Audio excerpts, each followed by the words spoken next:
Buenas noches, soy el estudiante Jardael Sánchez, integrante del grupo 70.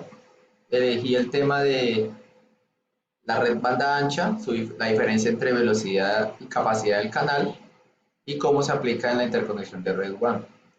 Primero vamos a definir qué es la banda ancha. Es la transmisión eh, en un ancho de banda amplio a través de una conexión a internet de alta velocidad. O sea, cuando se refiere a banda, nos referimos como un rango de frecuencias, desde obviamente una frecuencia mínima hasta una frecuencia más alta. Esto se vería una banda como tal de frecuencias. Dentro de esta banda de frecuencias o rango de frecuencias se hace eh, una conexión de internet a alta velocidad. Según la FCC, la banda ancha empieza a partir de mínimo 25 megabytes por segundo de descarga y 3 megabytes por segundo de carga. Esta banda ancha usa distintas clases de tecnología, como son la fibra óptica, el servicio móvil, a lo que conocemos como 4G, 5G, el servicio de conexión por cable, que es el cable parecido al cable coaxial, conocemos el cable de antena, de televisión, DSL, que son las líneas telefónicas, y por satélite para áreas rurales. ¿Qué ventaja tiene? Pues que eh, dentro de esa banda ancha se permite que hayan varias señales. ¿Por qué? Porque ellas pueden estar en frecuencias distintas usando el mismo medio de transmisión. O sea, cualquiera de estos que nosotros vemos acá, la fibra, el servicio móvil, o sea, los cables por satélite, eh, dentro de esa banda ancha, pues usando distintas frecuencias, pues podemos tener varias señales.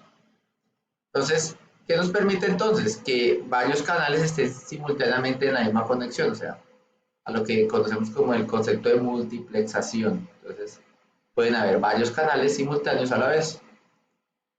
Eh, Hablando de los tipos de conexión o las tecnologías, pues tenemos la fibra óptica, que es con pulsos de luz, los servicios móviles, que son inalámbricos obviamente, que no usan cables, sino son señales de radio, más exactamente, bueno, las señales de radio, radiofrecuencia, perdón, que están en la gama de las microondas, en el caso de los servicios móviles de 4G y 5G.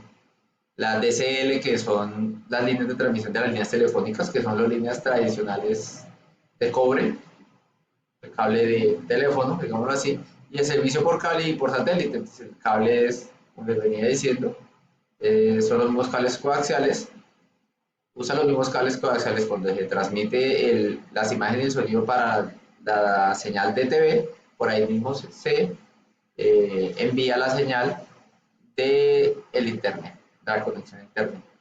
Y tenemos los satélites que obviamente son muy usados para las zonas rurales de donde no tenemos acceso por cable.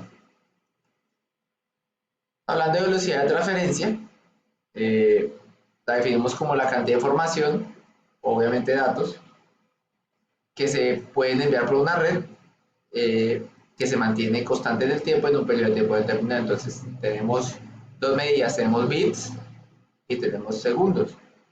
Entonces esto nos define una velocidad que sería bits por segundo. A eso llamaríamos la velocidad.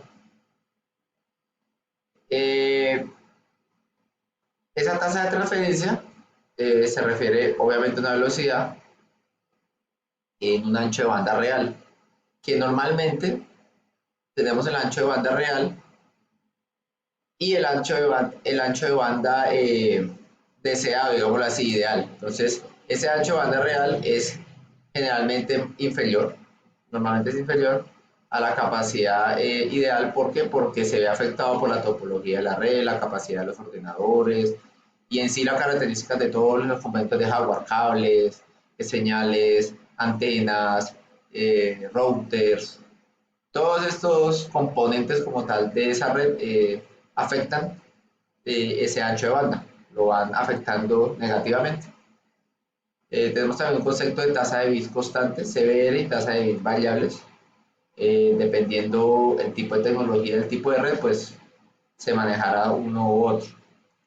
Ahora hablando de la capacidad del canal de transmisión, entonces se define como esa capacidad que tiene el medio para transmitir datos.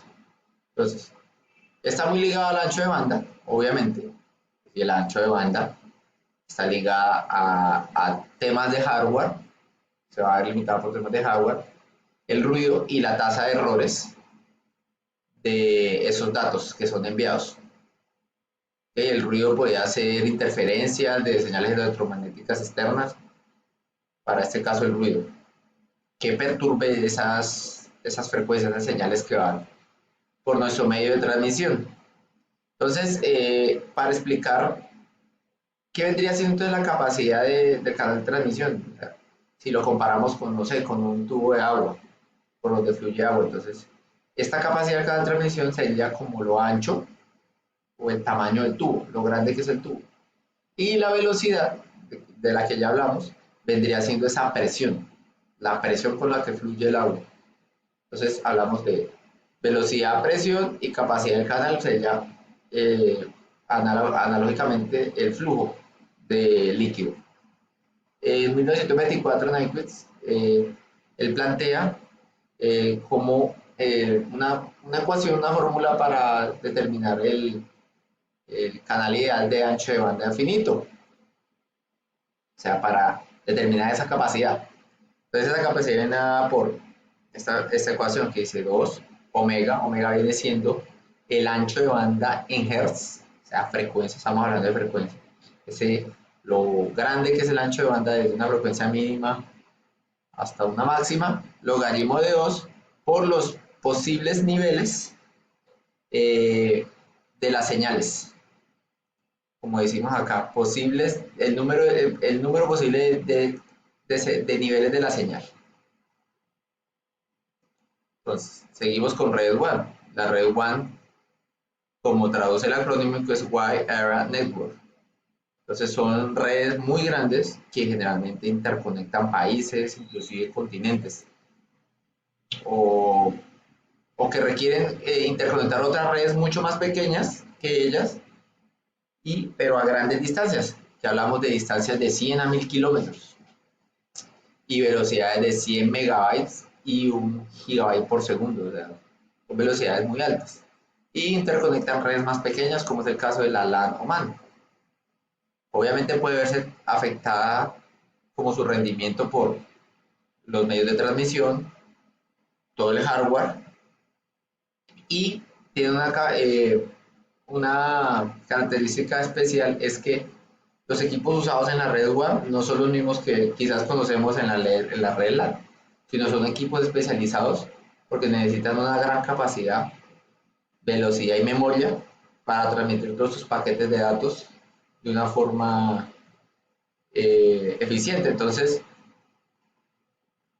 nos decía cómo se ve aplicado el tema de la velocidad de la velocidad de transferencia y la capacidad de los canales. Pues obviamente a una escala mucho más grande, obviamente tendrá un ancho de banda muy superior a los que nosotros conocemos para el internet de hogar, que es el servicio que más conocemos, pues tendrá un ancho de banda mucho superior para que dentro de ese ancho de banda hayan muchos más canales usando toda la gama de frecuencias disponibles que se le haya otorgado a esa red WAN. Aquí tenemos nuestras referencias usadas. Muchas gracias.